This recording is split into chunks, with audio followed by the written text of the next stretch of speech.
The issue in this case is not whether or not it leads to unfair surprise, but the fact that in this case the state ultimately made defense counsel a witness, which rules of professional conduct, I believe, states that a defense attorney cannot, or an attorney cannot become a witness unless it disqualifies that attorney, and therefore it would have disqualified lead attorney in this case to continue in this matter. We believe that had we been given a copy of the audio proffer, we would have been able to better rebut, other than simply arguing about whether or not there would have been further information on the audio. Had we had the audio and been able to listen to the audio, we would have been able to make a better argument for whether or not Ms. Bevans had in fact violated the proffer, but more importantly, whether or not the evidence that the state put on was credible in regards to what was in fact done at that proffer hearing. Obviously, we can argue that what was said by the state's witness was not credible, but we can't put defense counsel on the stand to testify that what she saw and what she heard was against what the state had put on, and therefore we believe that had we been given an audio of that tape, or given a recess and allowed to listen to that tape, that we would have better been able to rebut said testimony, and therefore we believe that that was in fact unfair, and therefore she received an unfair trial. The next thing that we would argue against the state's argument, resistance in regards to the ample evidence by omission of where the pillow was placed over the victim's face. In this case, Your Honor, the state wants to say that the defendant stated that she got her 2 cents in and was bragging about claiming, but that's not the case, and that's not what we were arguing. In this case, the doctor got on the stand and testified as to, and I'm going to unfortunately pronounce it incorrectly, asphyxiation, which stands for the lack of, that the person died from having a lack of oxygen to the body. In this case, the doctor said that a person who has a lack of oxygen could have not only been smothered or strangled. And in this case, by the state continuously saying that she was smothered by a pillow was an incorrect statement of the facts and the evidence, credible evidence put on, because their own medical examiner said that he could not, within certainty, determine whether or not she was strangled or she was smothered. Next, in regards to looking at credible evidence, the doctor said that yes, there were marks, I believe, on her nose, but that there was none, that he did not testify as to anything in regards to having abrasions from a continuous smothering. So we would argue that, again, that was a misstatement of the law and it was not credible. And by putting that on, by saying that she was smothered, that it gave the wrong impression to the jury, and therefore we believe that based on the weight of the evidence is contrary to the law, and therefore Ms. Bevans should be granted a new trial. Next, the state asserts that the verdict was against the evidence because specifically that it was proven that the defendant acted with malice or committing an act causing the death. In this case, Ms. Bevans stated that on or about July 14th that she was told by Dakota Talley that she was going to go into the home to get her dog, and that once she got into the home, I believe she testified that she was in the kitchen, she got some Gatorade and I think some string cheese, she was sitting at the table. At some point, she heard Ms. Bevans scream that she froze while sitting at the kitchen table because she was worried that Ms. Bevans was going to come out and ask her and scream at her because she wasn't supposed to be there. After a while, she got up, she went into the bedroom, and she saw that Dakota Talley, I believe, she said was strangling Jody Bevans. At that point in time, I believe Ms. Bevans stated that she put the pillow at the forehead, that her goal was to stop the suffering, but she could not do it. So we do not believe that the evidence has been shown to prove that Ms. Bevans acted willfully and with malice and therefore caused her death. Therefore, we would ask that a new trial be granted. Thank you. Thank you, counsel. Mr. Platts? I'll briefly respond. I think the court remembers the evidence offered, especially the video that the defendant was bragging about killing, planning it out definitely perfectly. Don't need to play that again. The evidence at the scene, obviously, the jury is not bound to believe a specific sequence of events, only that the actions, either as a solo actor or aiding and abetting her boyfriend, led to the death of Jody, and that she was a willing participant in that premeditated murder, which the jury found, and the facts support she could. As to the last point, I think the argument is we could have done more effective cross-examination if we had audio of a physical demonstration. That was discussed at sidebar, that how would that work? There was no explanation of how the presence of counsel did not require counsel to testify. That just showed awareness that counsel would be aware that if they felt the demonstration was false or misleading, Hollywood could be cross-examined, Trent Valletta was there, could be examined, or the defendant herself could have retaken the stand, although she's not required to attest to that. So the argument of counsel had to become a witness is not accurate. Otherwise, I derive the response satisfied. Does the defense wish any reply? Your Honor, in regards to whether or not Holly could have been cross-examined, again, without having listened to the audio and knowing exactly what was said, we are not able to cross-examine her without having the information in order to effectively cross-examine a witness. Therefore, without having had that audio tape, we were put at a disadvantage. Thank you. Court is prepared to rule, and I'm going to do this both based on what was argued here today as well as what was the written motions. Again, the defense motion incorporates by reference the earlier objections made at trial and the motions for judgment of acquittal into its motion for the trials. And the court starts by standing by its earlier rulings made during trial. To the extent that the defense claims relate to sufficiency of the evidence relating to the motions for judgment of acquittal made at trial, the sufficiency of the evidence standard is highly deferential to the jury's verdict, and the jury's verdict finds the court that the verdict is supported by substantial evidence. Substantial evidence is evidence sufficient to convince a rational trier of fact that the defendant is guilty beyond reasonable doubt.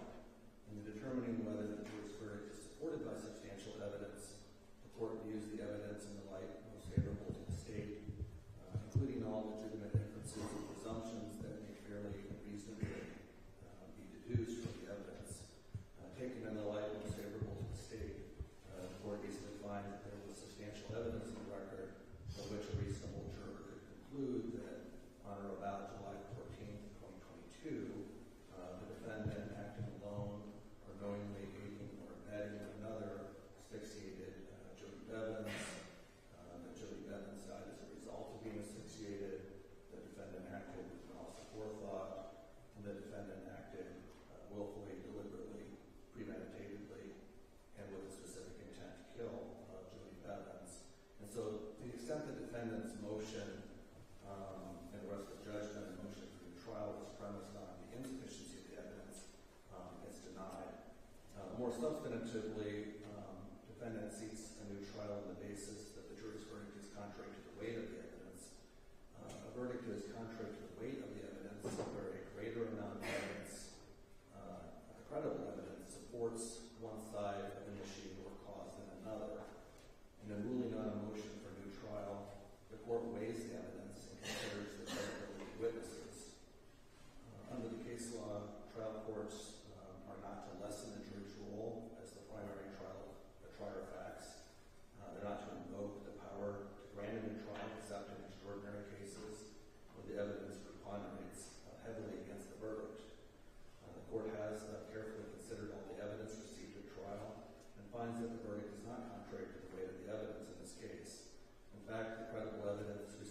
strongly supports the defendant's guilt beyond a reasonable doubt. The credibly proven evidence includes, but is not limited to, the defendant directly participating in checking that only Jody Bevans would leave the residence and sleep, her likely entry into the residence in advance to open a lock to a window to facilitate later entry, by her own admission, placing a pillow over Jody's face and grinding her heel into the pillow over Jody's face, and defendant briefly bragging about committing the murder after committing it.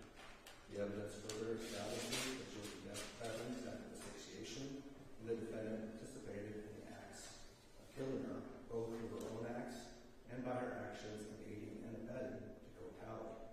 And contrary to the suggestion in the defendant's motion, the defendant does not avoid the consequences of her actions and her direct participation in the killing, because it is not known what co-tally and what Samantha Bevans were each doing the precise moment that Jody Bevans drew her last breath. As to the defendant's argument regarding the weight of the evidence, that there was inadequate evidence of malice aforethought, the court again disagrees. The court isn't going to go through all the evidence again, but as an example, in Samantha's proffer interview taken by Special Agent Holly Webb, the defendant admitted to intentionally placing a pillow over Jody Bevans' face, grinding her heel into her face over the pillow, which is one strong piece of evidence of malice aforethought. On the other hand, there is virtually no credible evidence which ponderates heavily against the verdict. As to Samantha Bevans' own testimony, the court finds that it was largely self-serving, that it was sometimes contradictory and inconsistent, that it was inconsistent with other credible evidence, and that it largely lacked credibility. However, even her own testimony supported many aspects of the state's case and her participation in the events leading to Jody's death. Moreover, although theoretically relevant to a defense of diminished responsibility, much of the defendant's testimony instead appeared aimed to a defense that she was somehow compelled or under duress to participate, which is not a defense of first-degree murder. Regardless, her testimony and other evidence in the case did not preponderate heavily against the verdict, and the jury was free to disbelieve the defendant's testimony that attempted to mitigate the homicide from her participation in it. Therefore, the defendant's motion and arrested judgment and motion for new trial on the basis of the weight of the evidence is denied. As to the defendant's motion for new trial on the separate argument that she did not receive a fair and impartial trial because she did not receive an audio recording of the defendant's proffer interview, the claim is without merit. Defense counsel was present during the proffer interview.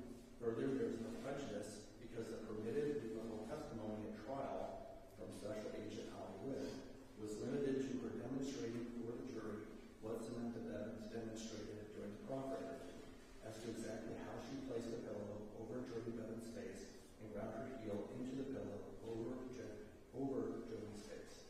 An audio recording, even if it existed, would not have captured the demonstration. And since defense counsel was present to present Samantha Bevans' demonstration during the proffer interview, she had the ability to cross-examine Holly Webb in the courtroom if she felt the Special Agent Holly Webb was not accurately relaying to the jury how it was demonstrated by the defendant during the defendant's proffer interview. Further, no request was made for a recess to review such an audio recording, or any other request was made beyond that made during sidebar. For all these reasons, and the reasons stated by the state, the defense motion for new trial and motion and arrested judgment is denied. Now that the court has denied the motion for new trial and motion and arrested judgment, is there any reason why we cannot proceed with sentencing today from the state? No, Your Honor. From the defense? No, Your Honor. State Record Bourbon sentencing? Yes, Your Honor. There's not much to discuss there because the sentence is mandatory. But I did want to speak briefly as the prosecution is allowed to speak on behalf of the family here as they give their statements. Several of them are not going to appear on purpose. They have given enough of their lives to Samantha Bevans and her boyfriend, and they have suffered enough for what has been done. Throughout the trial process, this journey of approximately 2 years, they have had to suffer through silence and listening only to what happened to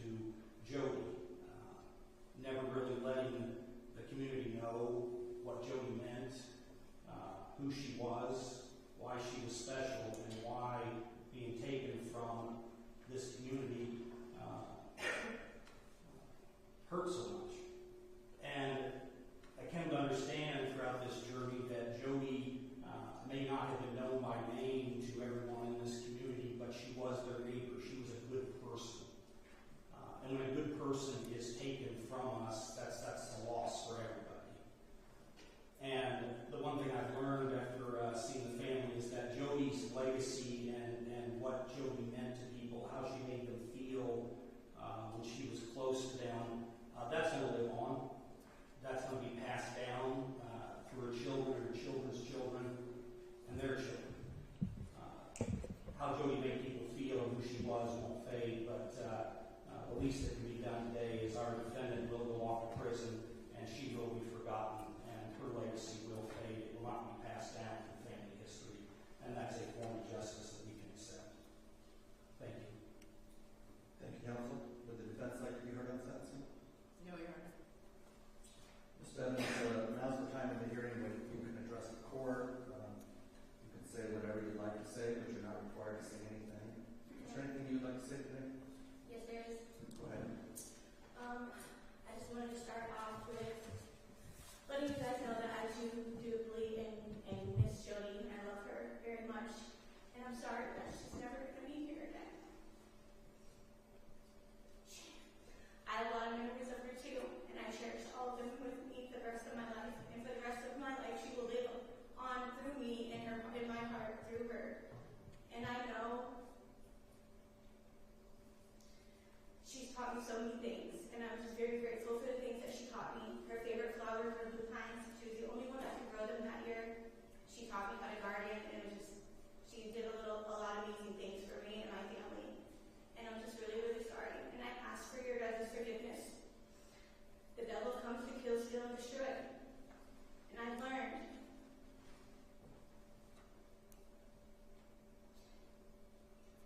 I can't live life without Jesus Christ. And I know that He has made a difference in my life today, and that doesn't take back the fact that Jody's never going to be here.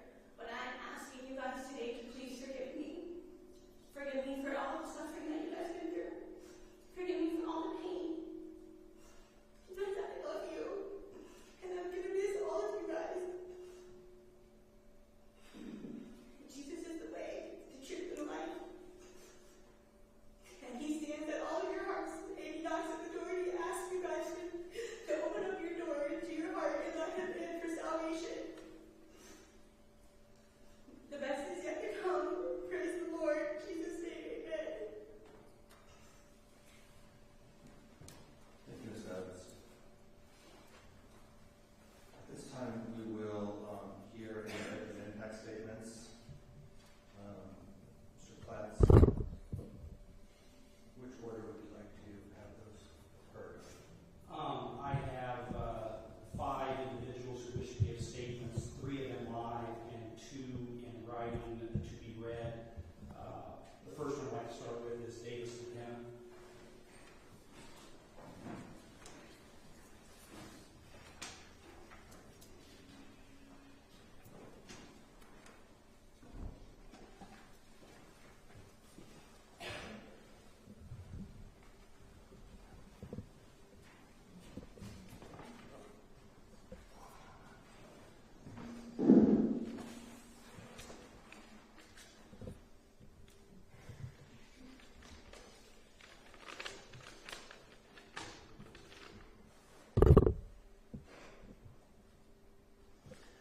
To the court and all those present, I want to express the profound impact of my mother's murder on me and my family. Before I do that, I want to thank Monty Platts, Waypoint, and all the people that helped my family get through this struggle. My name is Davis McKenna.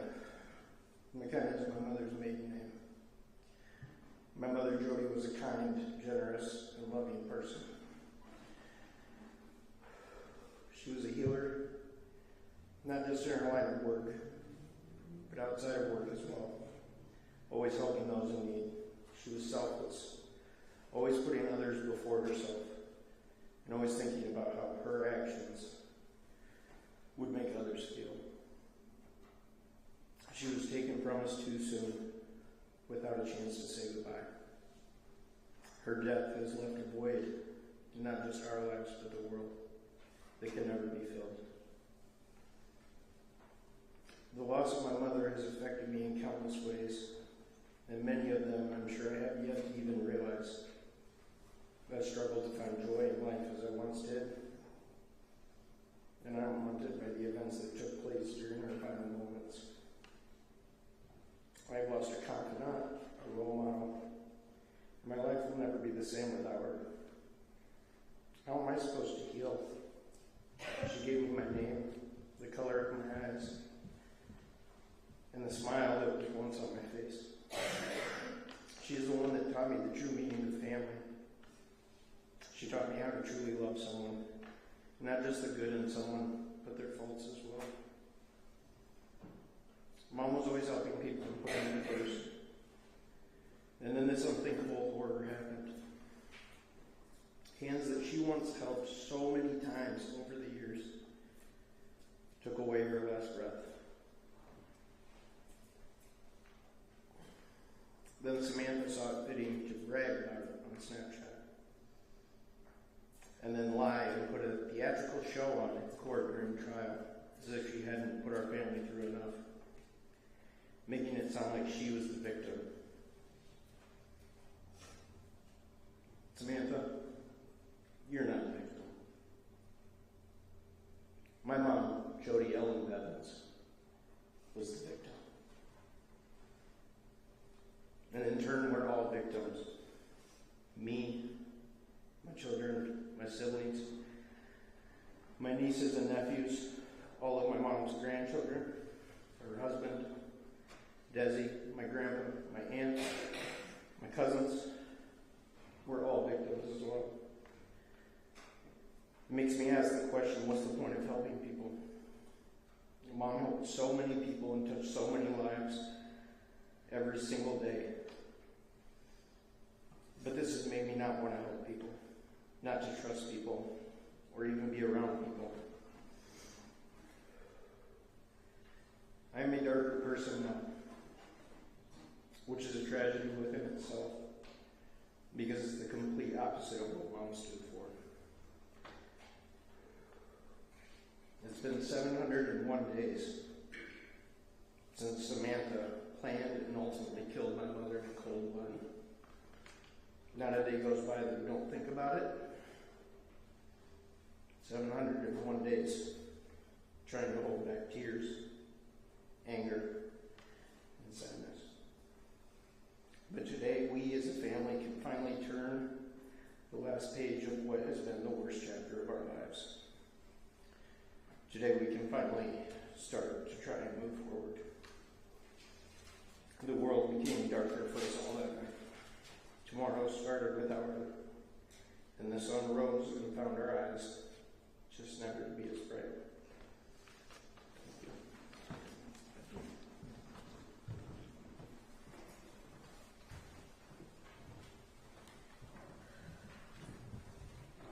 Arissa Maxwell would like to speak about her work.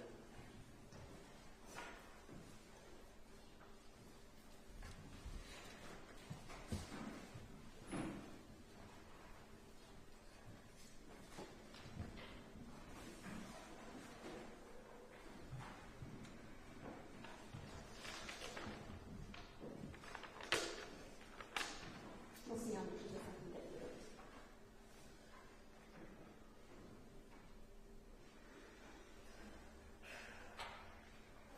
Jody was the purest soul I have ever known. She contributed so much good to this world with her kindness, loving personality, and constant desire to help others, which is still felt by many of us today. She had a naturally calming presence and a heart full of forgiveness. She was a shining light in this world and a beacon of kindness to friends and family. That was the life she chose. Unfortunately, her light was dimmed far too early by the darkness of others. We will never see that light again because of you, Sam. There is no good in what you have done. Not only have you taken a precious life from this world, but you have caused pain and suffering in the only remaining people who cared about you. We have waited for this day for almost 2 years, and that's justice for Jody. Justice won't bring her back, though. There are no excuses for what you have done. Jody will live on in our hearts, in our minds, and in our souls. We will tell stories of her and remember her the way she would want to be remembered. Part of her will live on through all of us, forever. Meanwhile, you will be right where you belong. Your freedom has been revoked. You won't be able to do anything as simple as locking and unlocking a door again. That will be done for you. You won't be there when your children graduate or get married. Your grandchildren will never get to know you. You will miss it all. You will fade into obscurity and will rarely be spoken about in conversation because of the horrors you have committed. Your actions are incomprehensible, unforgivable, and monstrous. We will visit her and bring her flowers and carry on her memory. The same cannot be said about you. I can't begin to imagine what you put Jody through that night, but you can. I hope every time you close your eyes, you can't help but think about that night and the choices you made to be where you are. We will never be able to move on from this. We are forced to find a new normal and move on with it, with Jody in our hearts. You wake up from a nightmare, not wake up to one, which is what we've done and what you've made your family do since July 16th of 2022, the morning after finding her. You have robbed your family of life as we know it and still take no accountability. We will begin to heal from this pain and suffering, but yours has only just begun. All I can say is good luck.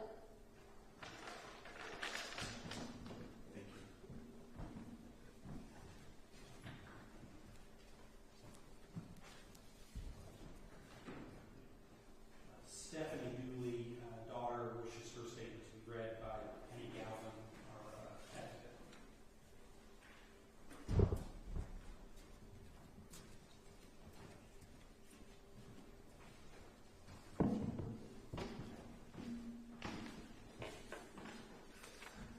I apologize ahead of time if I start a little coughing fit here. Why? Just why did you do it? You think spending the rest of your life in prison will be hell. Try living the past 23 months.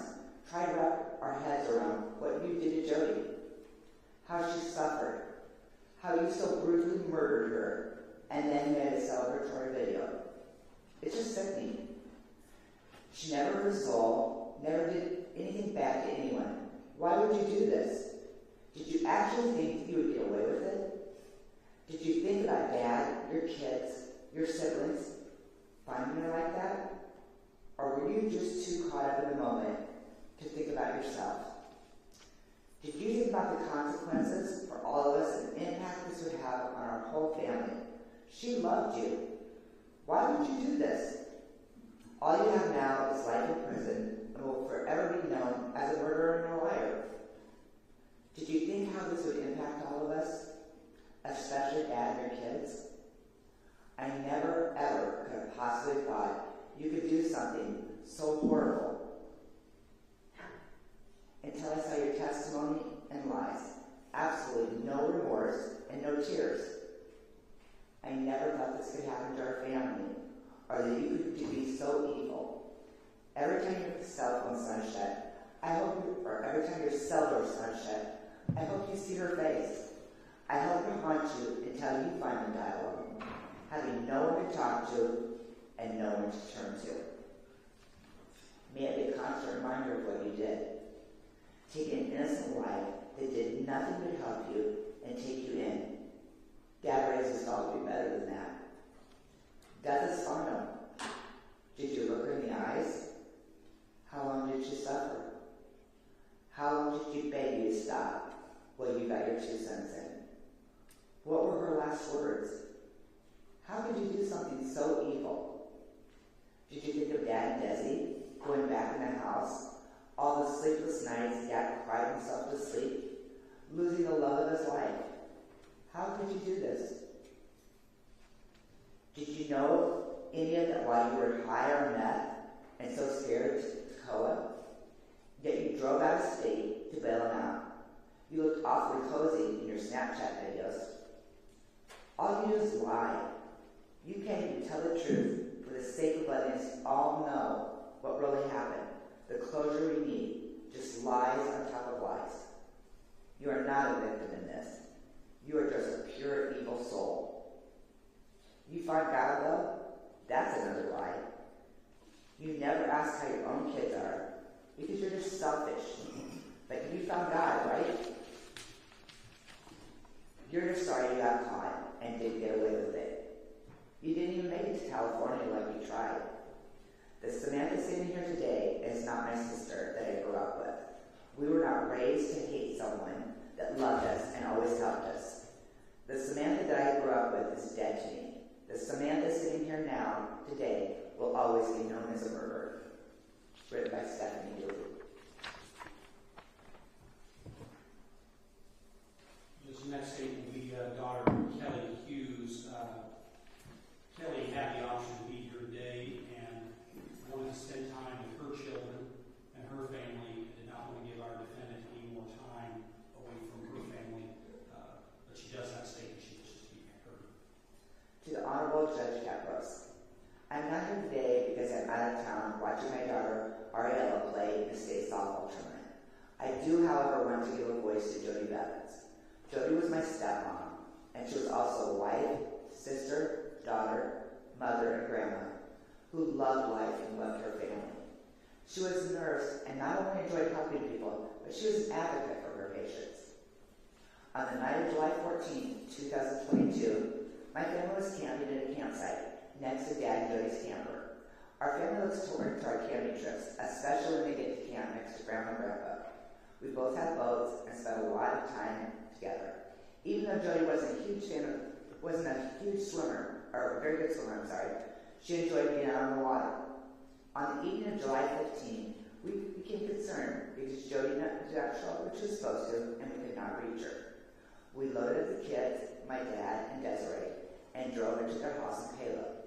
When I entered the bedroom and discovered her lifeless body, I immediately turned and pushed my dad out of the room, so he didn't have to witness what I saw.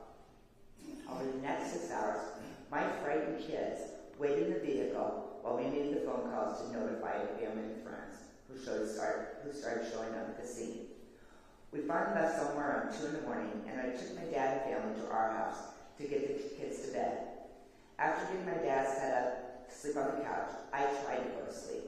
When I closed my eyes, all I could see was Jody's body, and I could not sleep. I also heard my dad weeping loudly as he lost his life, and the life that he once knew had drastically changed. Our fun, relaxing family camping weekend turned into a nightmare that seemed like it will never end. This started an unfortunate chain of events for our family. Because of your actions, Samantha, all 4 of my kids slept on our bedroom floor for several weeks because they were afraid Sam and Tacoa were going to come after us next and take Ariella and Zion. Because of your actions, Sam, Ariella was diagnosed with several things, including PTSD. She was afraid of the dark, as she's scared in the dark for hours at night, and she's been having recurring nightmares that someone is trying to take her. I asked Ariella to tell me more about these nightmares. Ariella described one nightmare to me, which started off with her and Zion playing outside our camp on our trampoline.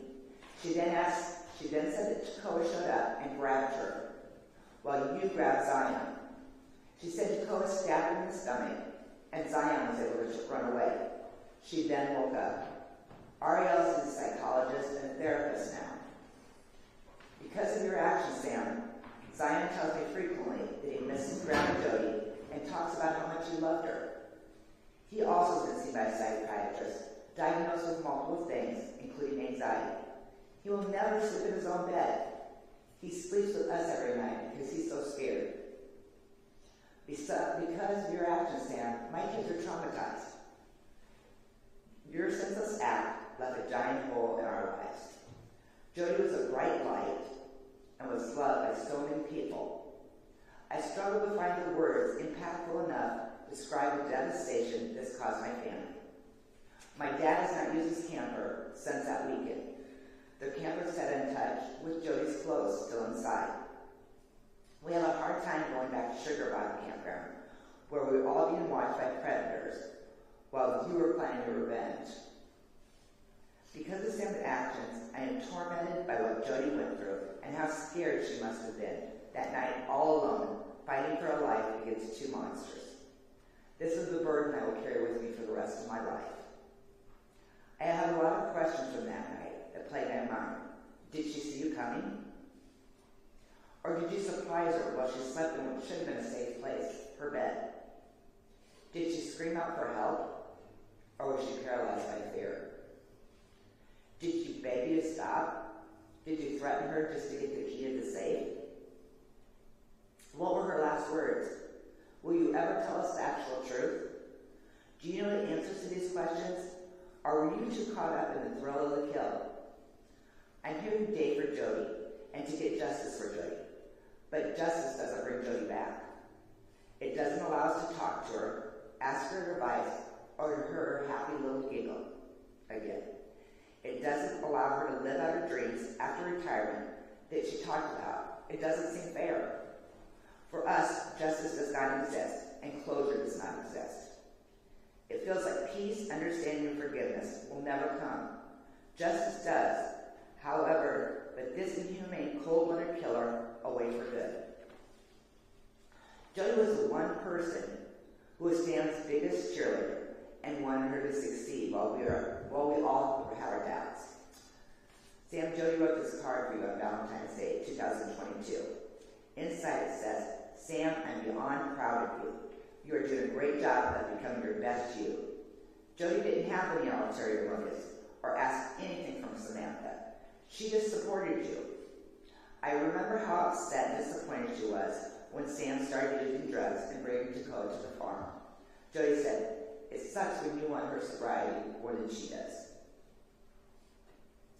Samantha used her to get what she wanted, and when she was back on her feet again, she went back to her former toxic life of drugs and crime, which she learned at a young age from her mother, Robin. Sam knew Robin also used meth, as she told me they had smoked meth together. Yet you still lift her kids in her care? Your kids are angry and they want nothing to do with you, especially after the things you have done to them and the awful things you allowed Dakota to do to them. Samantha has never taken responsibility or accountability for her actions in the past, and we saw again when you testified. You act like you're the victim, even after hurting so many people, including murdering the one person who had the best intentions to help you. The memories of July 15th will be forever ingrained in my mind, body, and soul. Samantha Bevans took so much more than Jody's life that night.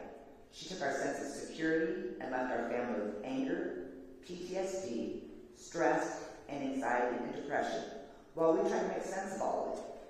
The only comfort I can find is knowing that the angels were there to greet Jody tonight, and she is free. Samantha, on the other hand, should never be free. You've had many chances to become a better person and a mother to your kids, but you have failed to do so. My family, my children, and our community will never see Samantha in society again. We are all safer knowing that this criminal will die in prison, because if she ever got out, I'm sure she would start using drugs and using people again. This is hopefully a start for our family to heal and move on. We will never move on without Jody, but we will move on with Jody, who will forever be in our hearts. Thank you, Your Honor, for your time. Respectfully, Kelly Hughes.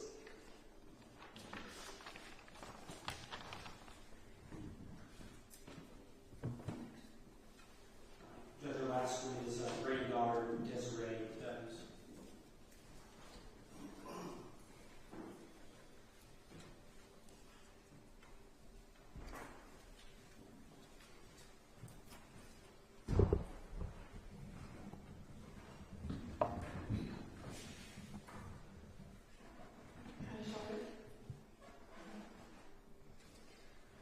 Your Honor, Jody was a captivating beauty that brought joy to those in her presence. Her infectious laughter and radiant smiles lit up every room she entered. Beyond her role as a grandmother and mother figure to me, she held the position of my close and confidant and dearest friend. The void left by her absence is immeasurable, as she embodied a remarkable presence that touched the lives of many. It is with deep longing that I reflect upon the moments we shared, for you have taken her away from me, from all of us.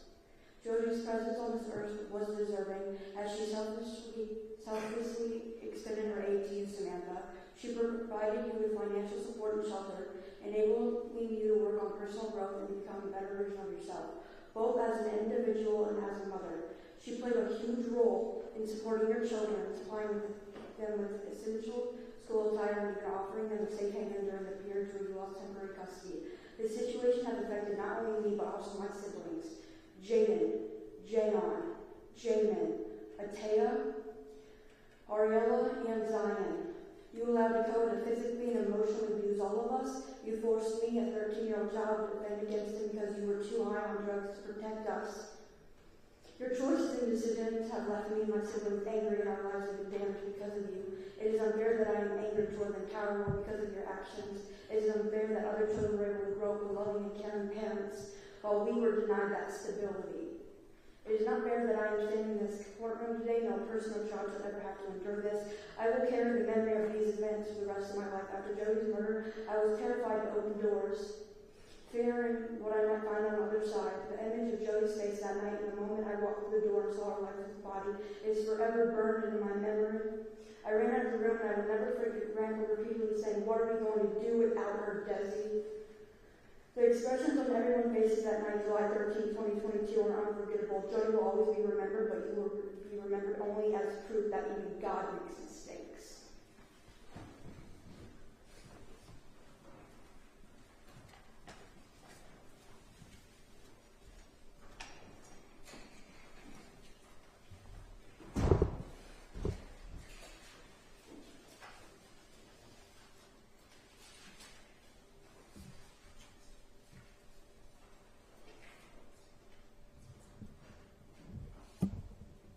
The sentence in this case is a mandatory sentence of life in prison, which is the sentence that the court will be imposing. While the sentence is mandatory, it's also the sentence that is appropriate for this violent and senseless act. Your offense is obviously devastating to Jody Bevans' family and friends, but it also undercuts the safety and feelings of security in the community. And a sentence of life in prison is the appropriate sentence for this crime and is necessary for the protection of the community.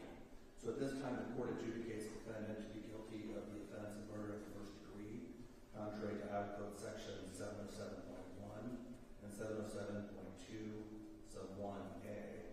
As a sanction for the offense, the defendant is committed to the custody of the director of the Iowa Department of Corrections for the rest of her life. The defendant shall not be released on parole unless the governor later commutes the sentence to a term of years. The defendant is given credit for any time previously served in connection with this matter, as certified by the appropriate authorities. Temporary custody is placed with the sheriff pending transfer to the DOC. Pursuant to Iowa Code Section 910.3b, defendant shall pay restitution in the amount of $150,000 to Jody Bevans, heirs at law. Defendant is further ordered to pay all Category B restitution, but is advised of the right to file an application within 30 days for determination of her reasonable ability to pay Category B restitution. Should the defendant file the required application and financial affidavit, does the state agree that the court may consider and grant the same if appropriate without the necessity of further hearing? Yes. The defendant shall submit a physical specimen for DNA profiling pursuant to Section 81.2 and 901.5 8A sub A. Defendant's prior bail provisions are exonerated. No appeal bond is set. In determining the sentence, I've considered defendant's age and circumstances, the nature and circumstances of the defense, and the fact that the sentence is mandatory under Iowa law. I find that the sentence will offer the defendant the maximum opportunity for rehabilitation and provide for the protection of the community. Defendant, you have the right to appeal this case to the Iowa Supreme Court. If you're unable to pay the cost of an appeal, you have the right to apply to the court for the appointment of counsel and for the furnishing of a transcript of the proceedings. All is provided in Chapter 814. In order to perfect an appeal, you must file a notice of appeal with the clerk of court here in Benton County within 30 days from today's date. This is a jurisdictional requirement, which means that if you do not file a notice of appeal within 30 days, you will be forever giving up your right to appeal. Likewise, failure to comply with the other provisions of Iowa Code Chapter 814 can preclude you from pursuing your appeal. If you do appeal, you must cause to be served on and delivered to the Iowa Attorney General there anything that either council believes I've missed? Not for the state.